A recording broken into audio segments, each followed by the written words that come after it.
কিউটিজ, good morning. Welcome back to my channel Rimi Expo. তোমরা কেমন আছো? আশা করছি তোমরা খুব ভালো আছো আর সুস্থ আছো। আমিও খুব ভালো আছি। তো এই গরমে আমাদের skin care and hair care করাটা কিন্তু খুবই জরুরি। মুখেতে ট্যান পড়ে যায়, হাতে পায়ে ট্যান পড়ে যায়, চুলের অবস্থা খুবই খারাপ হয়ে যায়। সেই সবই তোমাদের সাথে আজকে শেয়ার করব। তো প্রথমেই আমি বাড়িতে বানানো তেলটা মাথায় ইউজ করব। এটা একদম খাঁটি নারকেল তেল, বাড়িতে বানানো। আর তার মধ্যে কিন্তু আমি অনেকটা মেথি দিয়ে দিয়েছি। তো এই মেথি ভেজানো তেল দিলে কি হয় আমি তোমাদেরকে বলছি। চুলের যে ইচিং হয় চুলেতে গরমকালে, তো সেটা একদম হবে না।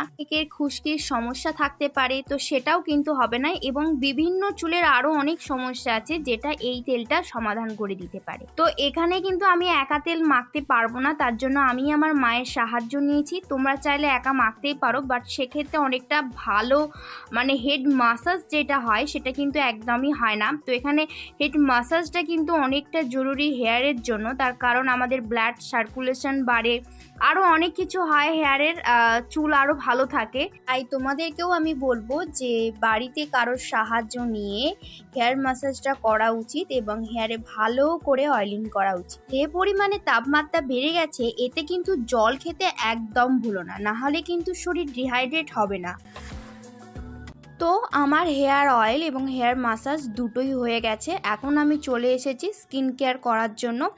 আর আমি সবসময় বাড়িতে কানের নাকের এগুলো খুলে রাখতে বেশি ভালোবাসি, কারণ এগুলো থেকেও অনেক সময় স্কিনে প্রবলেম হয়, গলাতে হয়, আরও অনেক কিছুতে হয় আর কি। তো তার জন্য আমি ওইগুলো খুলে রাখতেই বেশিরভাগ ভালোবাসি। আর স্কিনের তো এখন যা হাল হয়েছে, তো প্রতিদিনই স্কিন কেয়ার করাটা কিন্তু অত্যন্ত জরুরি। তো প্রথমেই এখানে আমি দেখো ফেস ওয়াশ করে নিচ্ছি। তোমরা যে কোনো ফেস ওয়াশ ইউজ করতে পারো। আমি এখানে হিমালয়ার নিম ফেস ওয়াশটা ইউজ করছি। স্কিন কেয়ার হেয়ার কেয়ার করতে গেলে এগুলো একটু সময় নিয়ে করতে হয়। এখানে ভিডিওটা আমি একটু স্পিড বাড়িয়ে দিয়েছি, তার কারণ না হলে কিন্তু ভিডিওটা অনেকটা বড় হয়ে যেত আর তোমাদেরও কিন্তু দেখতে ভালো লাগতো না। আজকে আমি যে কটা মার্কেট প্রোডাক্টস তোমাদেরকে দেখাবো সেই কটাই কিন্তু অয়েলি স্কিন কেয়ারের জন্য। যেহেতু আমার অয়েলি স্কিন, তার জন্যই আর কি এই ভিডিওটা। তো এখানে আমি ফেস ওয়াশটা 1 মিনিট ধরে ইউজ করেছি, না হলে মুখের যত তেল আরও অনেক কিছু যেগুলো থাকে মুখের মধ্যে, তো সেইগুলো আর কি বের হতে পারবে না। তো ভালো ভালো করে ঘষে আগে আমি মুখটাকে এবার চলো ধুয়ে আসি। তো নিশ্চয়ই দেখেই বুঝতে পারছো ফেস ওয়াশের আগে আর ফেস ওয়াশের পরে কতটা ডিফারেন্স এসেছে মুখের মধ্যে। এবার আমি ইউজ করব চারকোলের পিল অফ মাস্ক। এই মাস্কটা কিন্তু দুর্দান্ত, আমি একবারই ইউজ করেছিলাম, তারপরে আজকে আবার ইউজ করছি। এটা আমার মুখের সাথে খুব ভালো করে স্যুট করে গেছে। তো এবার আমি দেখো আস্তে আস্তে পুরো ফেসটাতে আমি একদম লাগিয়ে দেবো পিল অফ মাস্কটা। আর এটা কিন্তু মেখে 10 থেকে 15 মিনিট ওয়েট করলে তারপর কিন্তু উঠে যাবে।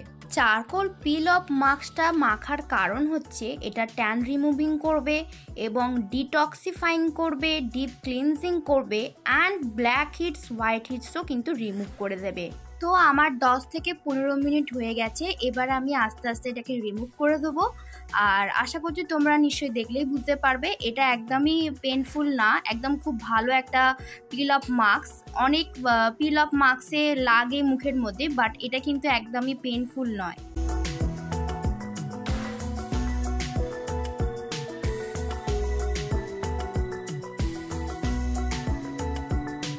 তো এবার বানাবো হোমমেড ফেস প্যাক। তো তার জন্য লাগছে এখানে 1 চামচ বেসন আর 2 চামচের মতন টক দই। এটা কিন্তু ঘরে পাতা টক দই, ঠিক আছে?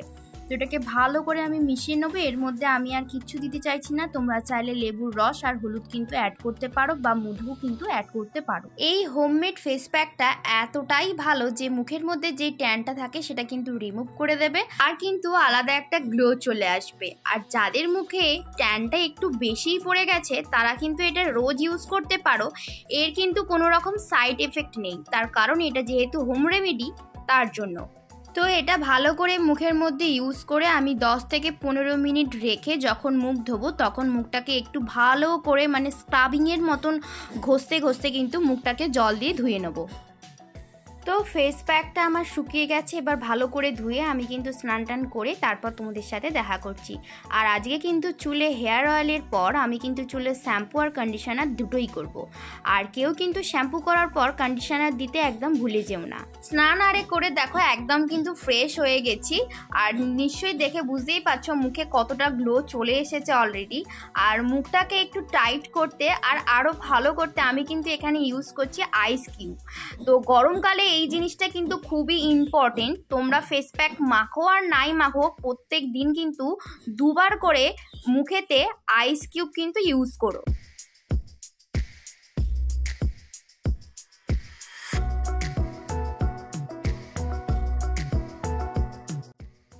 আইস কিউব করার পর আমি এবার কিন্তু প্লামের একটা green tea alcohol free toner use করছি। তোমরা কিন্তু অবশ্যই ফেস প্যাক বলো বা ফেস ওয়াশ বলো, তারপরে কিন্তু টোনারটা অবশ্যই ইউজ করবে। টোনারটা ইউজ না করলে যে ওপেন পোর্সের যে সমস্যাটা আছে সেটা কিন্তু কোনোদিনও মিটবে না। আর এই টোনারটা এতটা ভালো অয়েলি স্কিনের জন্য কি বলবো। তো চলো এবার আমি একটা জেল বেসেস ক্রিম অ্যাপ্লাই করছি। এখানে আমি অ্যালোভেরা জেলই ইউজ করছি আর কি। আর চুলটা দেখতেই পাচ্ছ খুলে নিয়েছি।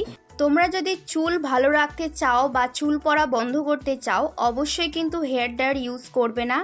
কখনোই হেয়ার ড্রায়ার দিয়ে চুল শোকাবে না। তার এমনি এমনি চুল শোকাবে, পাখার হাওয়ায় চুল শোকাবে বা রোদেতে চুল শোকাবে, ঠিক আছে। এবার ইউজ করব সানস্ক্রিন। এটা হচ্ছে বায়োটিকের সানস্ক্রিন। আর এই সানস্ক্রিন কিন্তু অবশ্যই মাখাটা জরুরি। তার কারণ হচ্ছে ঘরেতেও আমাদের লাইট থাকে, ফোনের লাইট থাকে, সেগুলোও কিন্তু মুখেতে একটা ট্যান ফেলে দেয়। তো যাই হোক, তোমরা ঘরেতে থাকলেও কিন্তু অবশ্যই সানস্ক্রিন ইউজ করবে।